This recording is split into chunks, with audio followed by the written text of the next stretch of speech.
गडावर येणं थोडं कठीण आहे।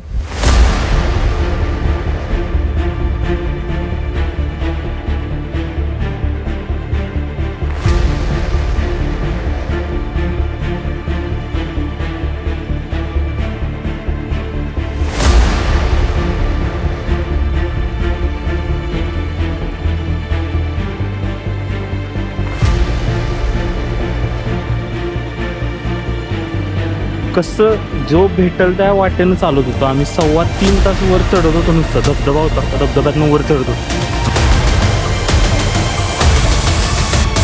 इथं जाऊन उभा राहिला इकडे, इथं असताना पडला एकदा।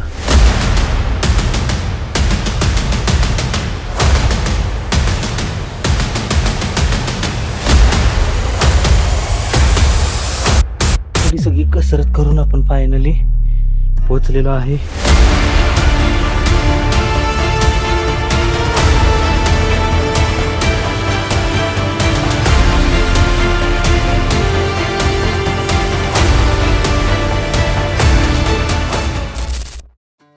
नमस्कार मित्रांनो, मी पवन घारे तुमचं स्वागत करतो एका नव्या ट्रॅव्हल व्हिडिओमध्ये।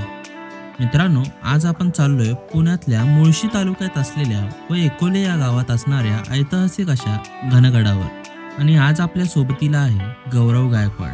हा माझा कॉलेजपासूनचा असलेला बेस्ट फ्रेंड। गौरवला कोपरखैरणेवरून पिक केलं व पनवेलला पोहोचून ब्रेकफास्ट केला। हा गरमागरम चहा घेतला व सुरुवात केली प्रवासाला।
मुंबई पुणे जुन्या एक्सप्रेसवरून एकदम सुंदर अशा वातावरणात आपण येऊन पोचलो लोणावळ्यात। लोणावळ्यातून जलवायू मार्गावरून भुशी डॅम टायगर हिलकडे जाणाऱ्या रस्त्यावर गाडी फिरवली। हा रस्ता पुढे एमबी व्हॅली, कोरीगड, घनगड, अंधारबन अशा प्लेसेसना कव्हर करून ताम्हिणी घाटाकडे जातो। टायगर हिल पॉइंट व भुशी डॅम मागे सोडल्यावर पावसाचं आणि धोक्याचं एक वेगळंच समीकरण झालेलं आणि अशा वातावरणात गाडी चालवण्याची वेगळीच मजा येत होती।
एकोले बस थांबा, एकोले गाव, कोटम्याचा धबधबा, किवनी पठार, खडसांबळे लेणी, शिवमंदिर आणि घनगड किल्ला।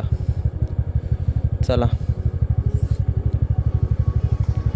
हा मुंबईवरून येणाऱ्यांसाठी जो रस्ता आहे हा आहे। पुण्यावरून आय थिंक येणारे इकडून येत असतील।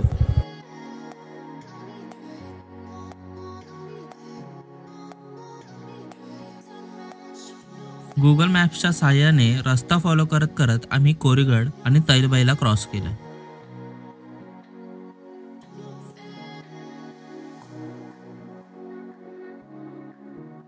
लोणावळ्यापासून साधारण 30 ते 35 किलोमीटर प्रवास करून आपण पोचलो भांबुर्डे या गावात. गावात जाण्यासाठी कच्चा रस्ता आहे. भांबुर्डे या गावाला क्रॉस करून अजून एक गाव पुढे आहे. या गावाचं नाव एकोले. या गावातूनच आपल्याला घनगडावर जाता येतं.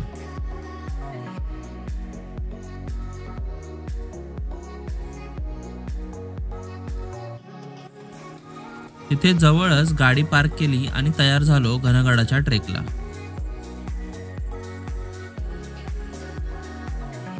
घनगडाकडे जाताना ही मळलेली व दगड रचून तयार केलेली पायवाट आपल्याला पुढे घेऊन जात होती. आता आपण पोचलोय घनगडच्या बेसच्या इथे. हा जो आपल्याला समोर दिसते तो घनगड आहे. जास्त काय मोठा नाही. गुगल रिव्ह्यूजनुसार किती तास दाखवत होतं? 1 तास ना? 1 तास दाखवत होता गड. 4 व्हीलर पण इझी बेस कॅम्पपर्यंत येऊ शकता. म्हणजे बेस गाव जे आहे, विलेज जे आहे भांबर्डे म्हणून, तिथंपर्यंत 4 व्हीलर इझिली येऊ शकता. काही प्रॉब्लेम नाही त्याला.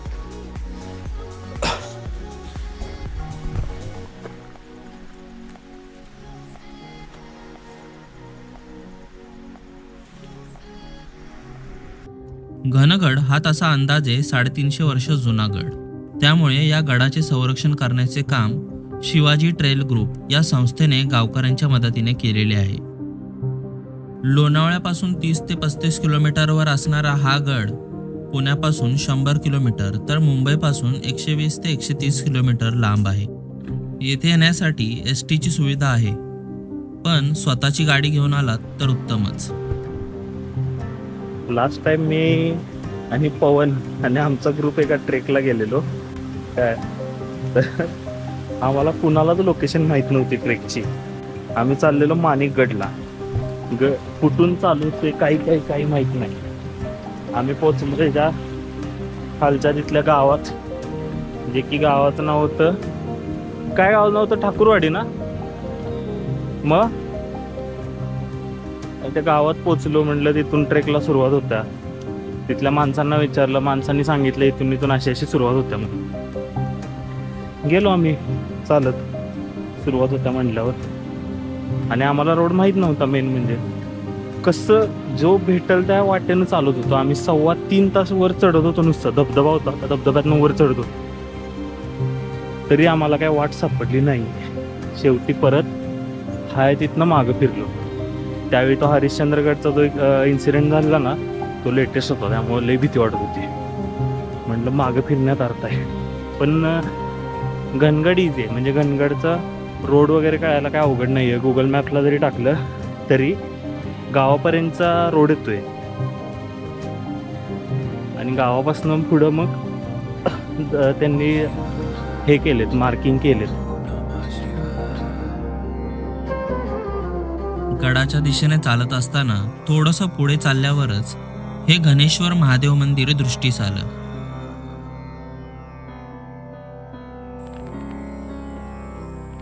या सुंदर महादेवाच्या पिंडीचं दर्शन घेतलं व बाजूला असलेल्या या दगडी शिल्पांवर लक्ष गेलं. बाजूलाच असलेल्या माहिती फलकामुळे समजलं की ही वीरगळ स्मारक आहेत. म्हणजेच युद्धात मरण पावलेल्या अज्ञात हुतात्मा वीरांचे स्मारक. वीरगळाचे वाचन करण्याची पद्धत येथे दाखवली होती. या सर्वांना वंदन करून आम्ही पुढच्या ट्रेकला सुरुवात केली.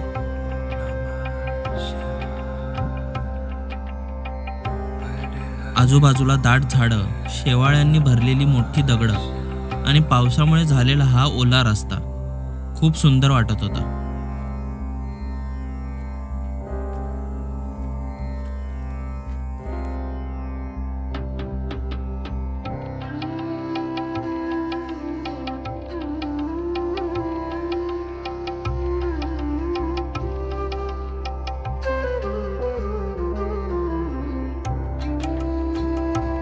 या रस्त्यातून चालता चालता व निसर्गाचा आणि पक्ष्यांचा आवाज ऐकत ऐकत आम्ही पोचलो या मंदिराजवळ.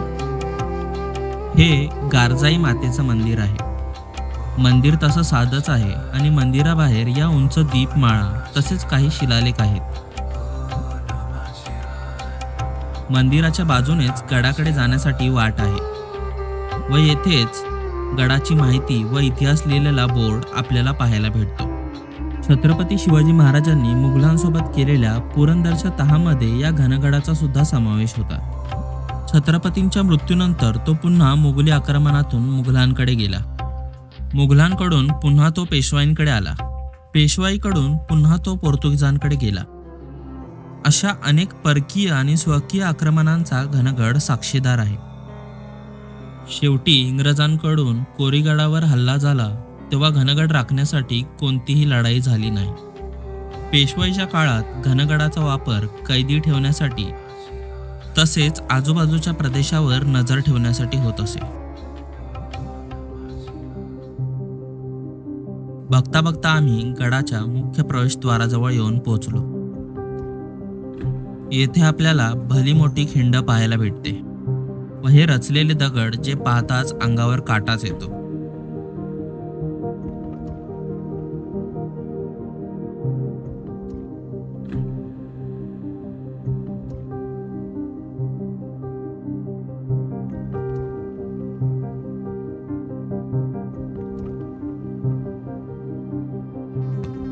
या जागेवरून दिसणारा निसर्ग काही वेगळाच आहे.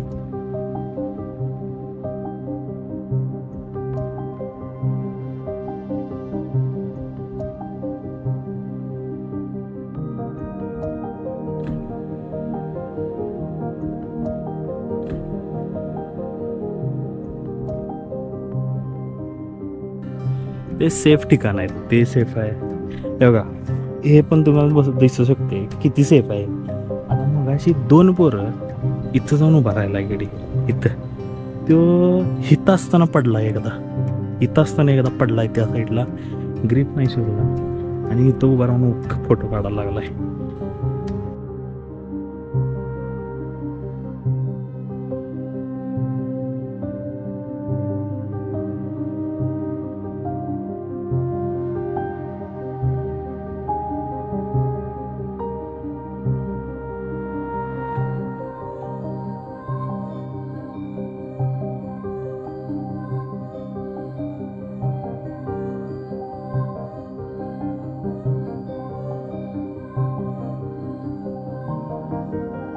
पावसामुळे निसरड्या झालेल्या या वाटेवरून हळूहळू या बुरुजातून पूर्वाभिमुख प्रवेशद्वारातून वर चढू लागलो. प्रवेशद्वारासमोर कातळात कोरलेली गुहा आहे. यात 4-5 जणांना राहता येईल.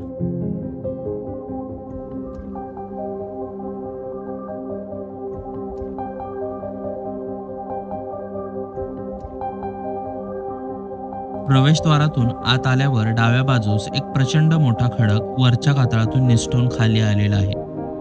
हा दगड कातळाला रेलून उभा राहिल्यामुळे येथे नैसर्गिक कमान तयार झालेली आहे. या कमानीतून पुढे गेल्यावर वरच्या बाजूस कातळात कोरलेली एक छोटीशी गुहा आहे. गुहेच्या खालून पुढे गेल्यावर एक अरुंद निसरडी पायवाट कातळकड्याला वळसा घालून पुढे जाते. प्रवेशद्वाराच्या डाव्या बाजूला पाहिलं असता आपल्याला एक लोखंडी शिडी दिसते.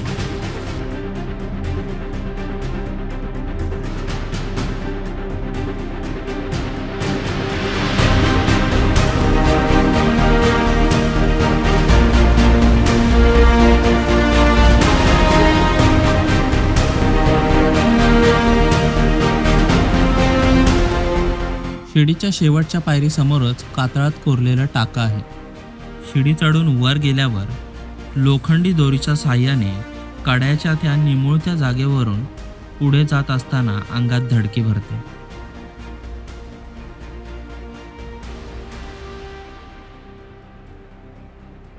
पुढे कातळात कोरलेल्या पायऱ्यांची पायवाट लागते. या वाटेने पुढे गेल्यावर आपण घनगड व बाजूचा डोंगर यामधील खिंडीच्या वरच्या भागात पोहोचतो. या ठिकाणी कातळात कोरलेली एक गुहा आहे.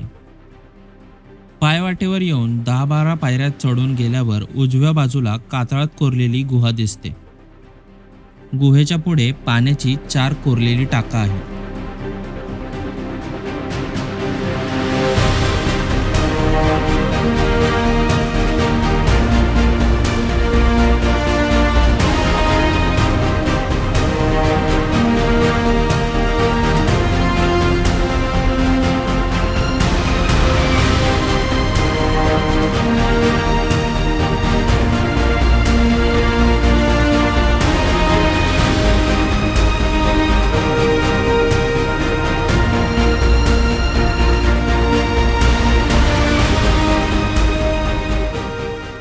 चढण्यासाठी या उंच दगडांवर या लोखंडी दोरीच्या साहाय्याने वर चढावं लागतं आणि हा अनुभव खूप थरारक होता.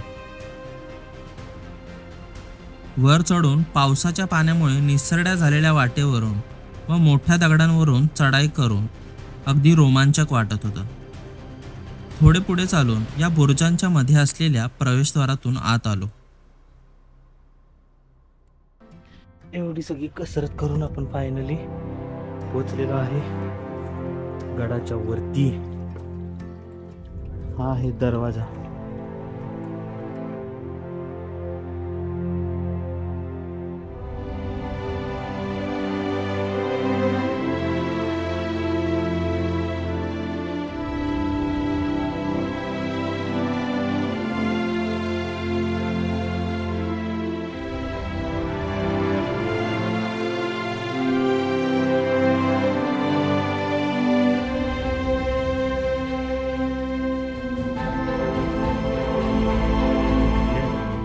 गडाचे बुरुज आणि त्याची रचना बघितली की नाही की एवढं तरी समजते की गड हा जसं ज्या अर्थानं संरक्षण केलंय त्या अर्थानं म्हणजे गडावर हल्ले होत असणार गड हा स्वराज्याचा एक घटक आहे. कारण आपण बघू शकताय तिथे तुम्हाला हे तोफेचे होल दिसल, इथे आहेत पहारेदारांसाठी ते जे खिडक्या होत्या किंवा आपण काय म्हणू शकतो पहारा द्यायला जो भाग होता तो इथं आहे. इकडे खाली व्हॅली आहे. याचा अर्थ आपण असा घेऊ शकतो की की व्हॅलीतनं कुठला शत्रू म्हणजे दरीतनं कुठला शत्रू जर स्वराज्यावर आक्रमण करत असेल तर त्याच्यावर पहारा देण्यासाठी हे काढून ठेवलेला आहे. गडाचा माथा छोटा आहे आणि सध्या तो या झुडपांनी भरून गेलेला आहे. या छोट्या झुडपांच्या मधून घनगडाच्या माथ्यावर असलेल्या भगव्या ध्वजाजवळ पोचलो. गडाच्या माथ्यावरून आपल्याला अतिशय सुंदर नजारा पाहायला भेटतो. येथून आपल्याला सुधागड, सरसगड, तैलबैलाचा परिसर दिसतो. तसेच नानदांड घाट, सवाष्णीचा घाट व भोरप्याची नाळ या घाटवाटा सुद्धा दिसतात. या ठिकाणी फोटोज काढले आणि थोडासा आराम करून आम्ही गड उतार झालो.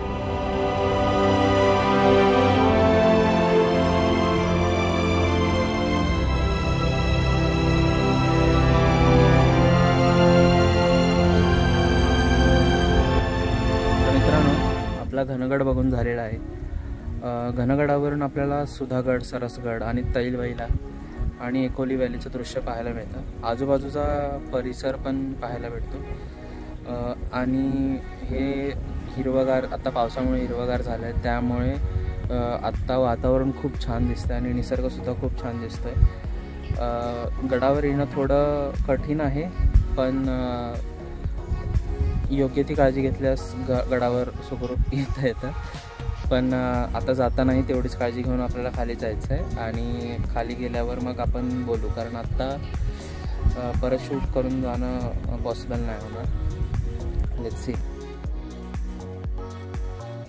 तर मित्रांनो, कसा वाटला तुम्हाला हा घनगडाचा ब्लॉग? जर आवडला असेल तर नक्की लाईक करा आणि शेअर करा तुमच्या मित्रांसोबत आणि या चॅनलला सबस्क्राईब करायला अजिबात विसरू नका.